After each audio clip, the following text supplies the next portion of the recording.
Guys, maayong hapon. Grabe po guys, sa nangyari po dito sa atin sa Mindanao ngayon. Grabe ka. Sobrang kakulba sa nangyari po dahil sa pagyanig ng lindol dito sa atin. Ito na po guys, ang ipinapaabot po sa ating mga kaibigan ng mga duwindi na si Tatay Nisyoto. Ngayon guys,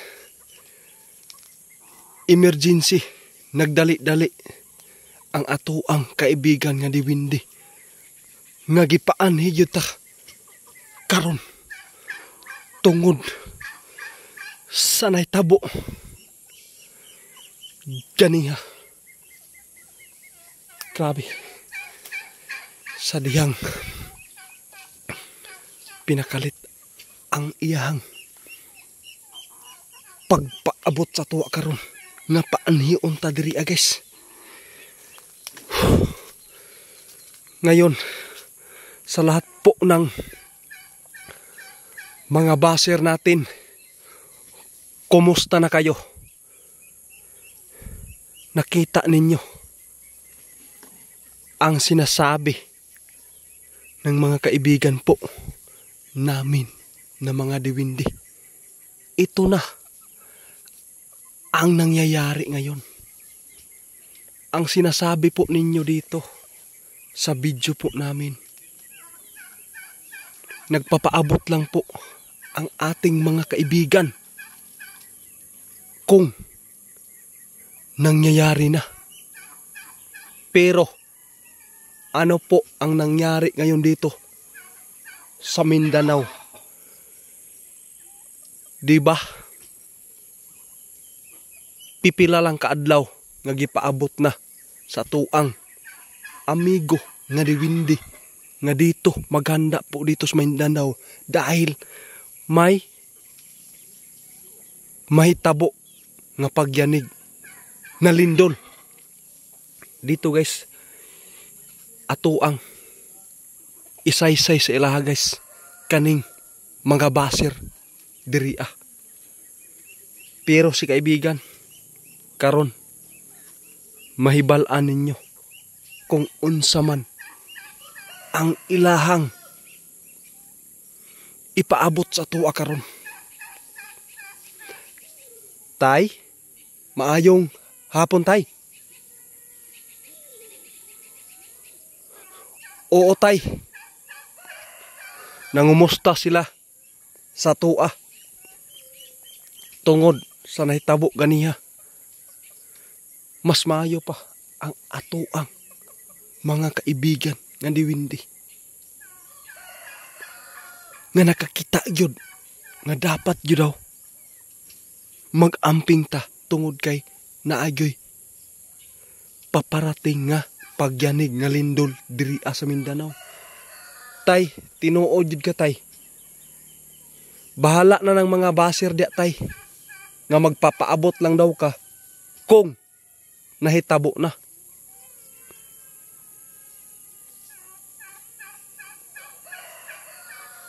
Tungod sa kamaayos ato ang kaibigan nga si Tatay na diwindi. Ang ingon pa niya karon guys, pasagdan na lang daw ang dili mo tuo. Pero ang nituo lang sa iyaha mao ni ang pinaka-importante guys. Pareha ganiha nga nahitabo gyud. Grabe.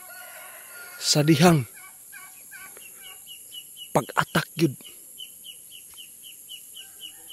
Grabe gyud. Mao nga. Oo tay, grabe gyud ka. Kuha na mo ganiya tay. Di gyud makaya.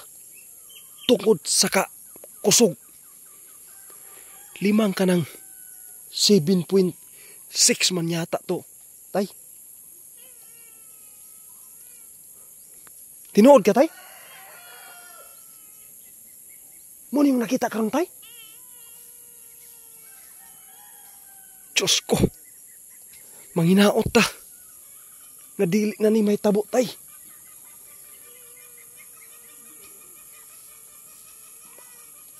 ako yun mismo tay, makaistoryo ako nga mas maayo na lang yun nga dili na lang may tabo tungod nakasinati na taga niya 7.6 na lindol, pero lahi ang gipatawag ni tatay karon sa tuwa guys, magpahibalo siya sa tanan duol sa dagat nga nipuyo. Mas maayo palang daan mag-evacuate na daw para malikayan nato ang nakita karon ni tatay ni Shoto nga naayoy may tabo nga tsunami.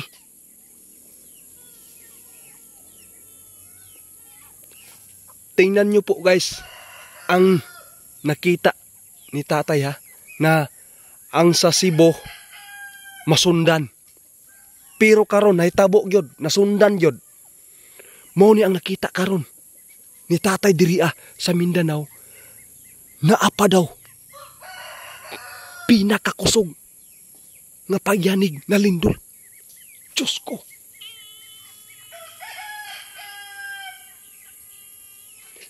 Sa lahat po ng papalapit po naninirahan po sa dagat, mag-ingat kayo, mag-igmat. Dahil nakikita ni tatay dito sa Mindanao.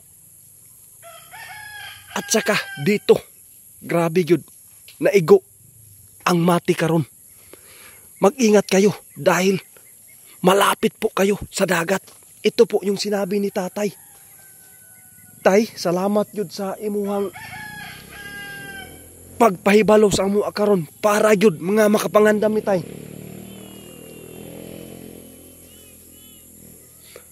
Grabe git ay, pasensya yun tayo naagi yung mga baser. Pero ang sabihan niya dito guys, hayaan na lang natin. Sana po sila na lang ang dapat makaranas po dito sa pagyanig na lindol.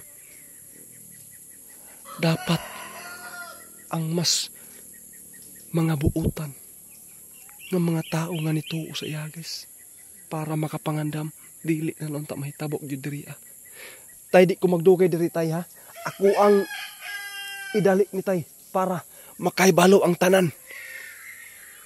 Salamat kay tay.